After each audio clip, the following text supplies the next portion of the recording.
Hello everyone, and hopefully Pearl Abyss devs. I wanted to make this video to address the latest changes to the Dark Knight Awakening rework, as well as offer some alternative solutions which I feel will better address the inherent problems with the class and make the Awakening kit more complete and competitive. So, to that end, let's talk about the main issues with the class. First off, there are just a lot of skills in the Awakening kit that aren't very useful in most scenarios. While they're adding new skills, they aren't really doing much to fix the useless skills in the class, or they're just not fixing them in the right ways to make them useful. 2, we lack protection in Awakening, particularly with the latest changes they've suggested. And in general, we're very squishy due to our low base evasion and DP stats. We can have 350 plus DP and, still feel like we're wearing paper. While that is understandable for a glass cannon class, we're still a little bit too vulnerable.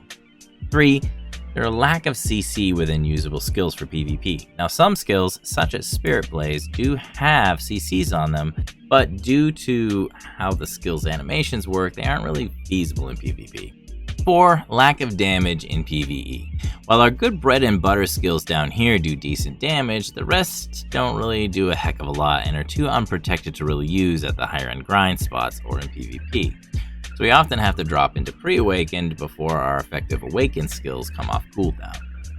Now let's talk about some of the latest changes we are getting with the rework. With the new Darkness Spread flow, we gain another protected backward mobility skill or a forward float off of flow bombardment. Also, thank you Pearl Abyss for adding back the frontal guard to that skill. That being said, I feel DK Awakening lacks so much protection that giving Darkness Spread's forward float a frontal guard would be a good idea. The reason being that while it might be useful in 1v1s and PvE, it would be suicide to dive back into a ball unprotected in large scale. Even with the frontal guard, you'd be diving back into the middle of the fray where the guard could be easily flanked or probably broken by that point. Considering so many other classes have multiple protected CC skills, I don't think that this is an unreasonable request now. The other change that needs to be addressed are the changes that were made to the DK's passives. Namely, their accuracy was reduced from 12% to 5%, and their crit damage was increased to 10%. While the crit damage increase is nice, the 7% reduction in accuracy is very damaging to our class. We're already very mediocre at grinding mobs, and our accuracy in PvP is one of the only saving graces keeping our class relevant. So please consider rethinking that adjustment, because as a glass cannon, we really need that accuracy for both PvE and PvP. Moving on to Cluster of Despair, I just gotta hand this one to Pearl Abyss. This is just chef's kiss good. Not only did they reimagine it into an actual Cluster of Despair raining down from above, it's a long-range AoE high damage skill with protection, which is exactly what we needed for the Awakening kit. So now let's take a look at some skills that are either being largely ignored or just reworked in the wrong ways. And what better place to start than the basic attack?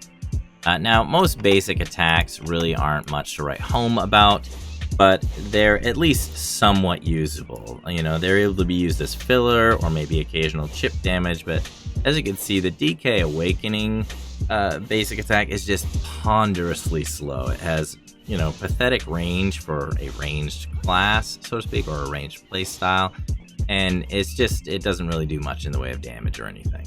Now, the reason I bring this up on the backpack of Cluster of Despair is because I really like the current version of Cluster of Despair. I actually use this a lot in PvE to pull mobs, and in PvP, in like Red Battlefield or large scale, I'll use this to reach out and touch people and ping them to see where their health bars are at, and to hopefully apply the little slow on this skill to interrupt their flow or their combos, so that I can get in there and maybe get a CC off.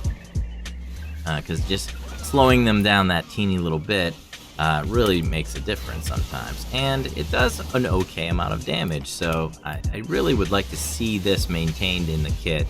We'd have to lose the slow, of course, at least in PvP, but let's just replace this crappy potato basic attack with something that's just going to be more useful to the Awakened playstyle. Now let's talk about Trap of Vedir. This skill actually isn't a horrible skill. It's a decent backpedal with frontal guard, but I feel like there's so much missing potential in this skill. I feel like it could be so much better with a lot more counterplay to it, because it's not very much of a trap right now. Like, as you can see, It's a very narrow strip of crystals that only stay up there for a split second, and if you're lucky enough to have someone stumble into that, you'll get a mild evasion strip. But other than that, they don't really take any damage, and it doesn't really slow them down. Now, my solution for this is to make the crystals fan out in a wide cone and stay on the ground for 2 seconds.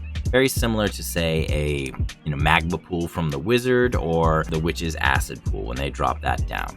When the attacker runs into it, they are hit with an attack and movement speed slow, as well as the evasion strip.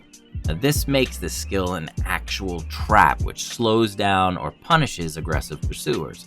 They're either gonna pause when they see it fire off and be like, okay, I gotta go around this area, or they're gonna run into it, and that gives you an opportunity to get away or counterattack.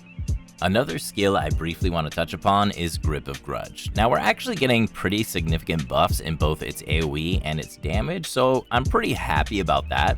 My only gripe is that the vacuum still doesn't work in PvP. I think this is due to the fact that spin is being applied, and I say we just nix the spin and make this a simple quick vacuum that we can use in both PvE and PvP. I don't think this is a really huge thing to ask for, considering Valk, Nova, Mystic, Corsair, Sage, and Kuno all have vacuums, and the skill's damage is already being reduced by 50% in PvP. I think it's high time DK got a vacuum, and this would be a really small quick one which could be used as a quick little CC. So now let's talk about my favorite skill to hate in the Awakening kit, which is Touch of Exploitation. This skill is just the worst. It roots you in place, it has ponderously long animations, way too many animations, it's vulnerable the entire time, and the CC that it has is on the very last strike of the animation, which makes it useless in PvP.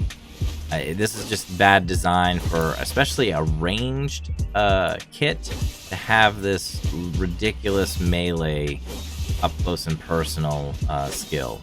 With the rework, they are speeding up the skill as well as giving it frontal guard and a mild damage buff, but it doesn't fix the fundamental flaws of the skill.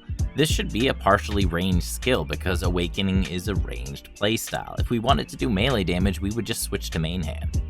Now, the solution for this is let's remove those middle explosion animations. They're extraneous and useless, and we can just take the damage from those and split it between the first and the last strike. So now it's just a quick upswing and a quick downswing. On the upswing, it summons crystals to explode up from the ground and float the target in a frontal cone with the same distance as Trap of Vedir. On the downswing, it summons a sword from the sky to smash down on the target. This second strike would have a down attack and a down smash, so we don't trigger the CC cap as we already have the float on the first strike. As far as protection goes, we don't want protection on the first strike because we don't want it to be too overpowered, but the second strike would be nice to have a forward guard on that to guard that down smash. Also, considering all the changes made, this skill would probably also need a cooldown as well. Now, another skill which needs a few tweaks is Spirit Blades. This is yet another weird skill that mixes its melee hits with its ranged hits and puts its CC at the end of the skill where it's least effective, as well as being vulnerable the whole time with a really slow wind-up on its flow. Now, my solution for this is to get rid of that first sword slash and combine all the damage and CC into the array of mini explosions, and then increase its range and damage slightly. Now, to make this skill look more substantial as well as give people a visual cue to its new range, we send out a radial array of swords in a 180-degree arc. If the flow is on cooldown, the animation would throw out the swords in the opposite direction from right to left, so you could use that as filler damage with the CC on a cooldown. For the flow, we remove the long windup so it's a nice, smooth, and fast flow like Pervasive Darkness is in main hand. Next, let's talk about Soul Snatch. This is another skill I feel could use a few tweaks. While the stiffness is really nice, it roots you in place, has mediocre damage, and very low range. To make this skill really useful, I'd speed it up significantly or give it super armor. And lastly, increase its AoE to have the blade circle completely around you, tracing the same distance path as Wheel of Fortune. Alright, so one of the last things I wanted to address with Dark Knight is our protected movement and kind of the problems that we're dealing with now with regards to that. And the main issue I have is with our Dusk skill. Because while it gives us these nice iframes, there are huge gaps in our protection due to excessively long cooldowns. Now that's fine if we are only using this skill to dodge attacks at the last second, but quite often we're out here at the edge of the ball kind of throwing skills in, trying to find an opening to go in and, you know, drop our damage down. And then when we're trying to get out, you can see that we have these huge gaps, and that's often where we get CC'd and just, you know, killed by the mob. And I feel like a lot of the other classes, like Lan, Sork, Musa, Meiwa, and a lot of the other assassin classes that we're kind of a part of, have much better protection there.